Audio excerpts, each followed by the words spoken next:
Thank you for joining me again. We are continuing to explore treasures in heaven based on Matthew 6:12 through 21. Do not store up for yourselves treasures in heaven, where moth and rust consume, or where thieves break in and steal. But store up for yourselves treasures in heaven, where neither moth nor rust consumes, and where thieves do not break in and steal. For where your treasure is, your heart will be also.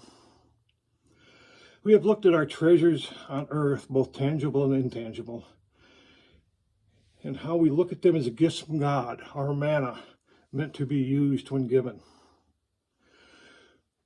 We have looked at our treasures,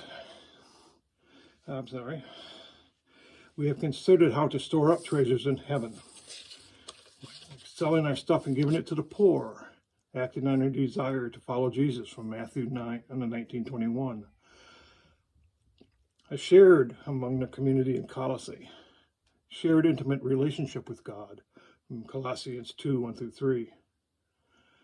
Putting aside earthly desires and striving first for the kingdom of God and his righteousness, Matthew 6:31 through 33. And finally, to be rich in good works, and thus storing up the treasure for the good foundation for the future, from 1 Timothy 6:17 through 19. We have also considered where your heart is, your treasure will be. Or is it where your treasure is, your heart will be? In any case, in thinking about this, it occurs that these examples of storing up treasures in heaven all have something to do with the common good. Whether they're selling our stuff and giving the money to the poor, or being in Matthew, or being united in love, Colossians, or to be rich in good works and generous from 1 Timothy, or giving to the temple treasury, the widow's mite story from Mark and Luke. All these have to do with what we have for something.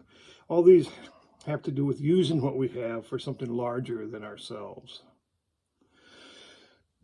As far back as the Old Testament leader, and maybe prophet, even if an accidental one, nod to Nadia Bolz-Weber, the old prophet Nehemiah, addressing the people of Jerusalem around 444, 445 BCE. The common good was an element then of our covenant with God. From Nehemiah 2:18. I told them that the hand of my God had been generous upon me, and that the words that the king had spoken to me. Then they, the people, said, let us start building, and they committed themselves to the common good.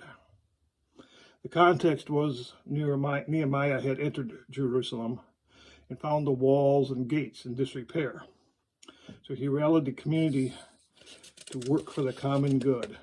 This was a shared group effort among what could loosely be interpreted as being a congregation. Some 500 years later, Paul found the church in Corinth to be in disrepair. In response to this, he wrote an epistle or two. In this excerpt from the familiar section of Gifts of the Spirit, he called upon individuals to rally with their individual gifts for the common good. 1 Corinthians 12, 7 through 11.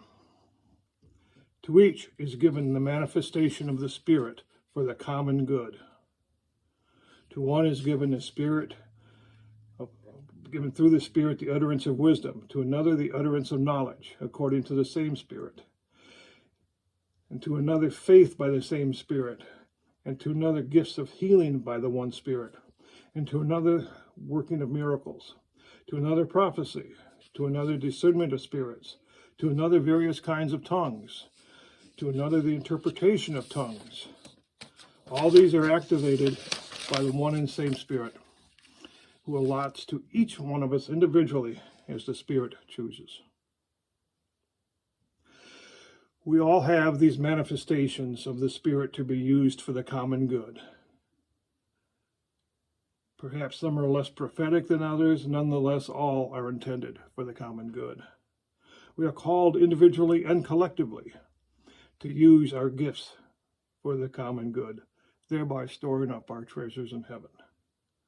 So what will we do for the common good? Be blessed.